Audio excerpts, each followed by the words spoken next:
You've probably heard the story of the Pied Piper of Hamelin, but did you know this creepy fairy tale might actually be a record of a real, horrifying event? What if I told you the disappearance of 130 children wasn't just a story, but a historical mystery that remains unsolved to this day? Let us travel back to the year 1284. The prosperous German town of Hamelin faced a terrifying problem: a massive rat infestation. The streets were crawling with them, spreading disease and devouring grain. The townspeople were desperate, their prayers and efforts all in vain. The situation was grim, and they were willing to do anything to get rid of the pests. Then, one day, a mysterious stranger appeared. He was dressed in brightly colored, patchwork clothes, earning him the name Pied Piper. He carried a simple flute and made an extraordinary claim.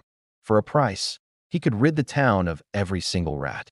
The desperate mayor and town council quickly agreed, promising him a handsome sum of gold for his services. The piper took out his flute and began to play a haunting, magical tune. As the music filled the air, rats began to emerge from every house, every sewer, and every corner of Hamelin. They were mesmerized, compelled to follow the piper as he led them out of the town and straight into the Weser River, where they all drowned. The town was finally free. But here's where the story takes a dark turn. When the piper returned to collect his payment, the greedy mayor and council members refused to pay him the promised amount. They laughed at him, thinking the danger was gone and they no longer needed him. They had betrayed their promise, a decision they would soon regret with every fiber of their being. Enraged by their betrayal, the piper vowed revenge. On June 26th, while the adults were in church, he returned. This time, he played a different, even more enchanting melody. But this music wasn't for the rats. It was for the children. One by one, every child in Hamelin over the age of 4, 130 in total, came out of their homes, captivated by the tune. They followed the piper out of the town gates, just like the rats. He led them to a mountain cave, and they vanished inside, never to be seen again. The town was left in a state of perpetual mourning, its streets silent and empty. Now, you might think this is just a Grimm Brothers fairy tale, but there's shocking evidence that suggests it's based on a real event. The oldest record comes from a stained glass window from the Hamelin Church, created around the year 1300. Though the window itself is lost, descriptions of it survive. It depicted a colorful piper leading away a group of children.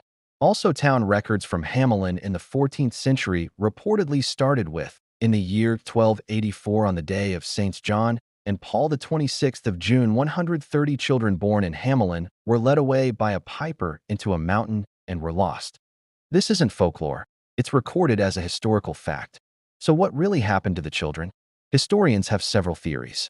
Some suggest the Pied Piper was a recruiter for the children's crusade, leading them away to a tragic fate. Others believe he may have led a youth migration to Eastern Europe, a common practice at the time. A more grim theory proposes the children fell victim to a plague, and the piper figure is a personification of death. The dancing might have been a symptom of a disease like St. Vitus dance, which caused uncontrollable movements. Even today, the mystery endures. In the town of Hamelin, a street called Bungelow-Sennstrasse, which means street without drums, forbids any music or dancing out of respect for the lost children. It's believed to be the last street the children walked down. The story of the Pied Piper serves as a chilling reminder of a possible historical tragedy, a dark chapter where a town's children simply vanished. What do you think really happened? Let me know in the comments below.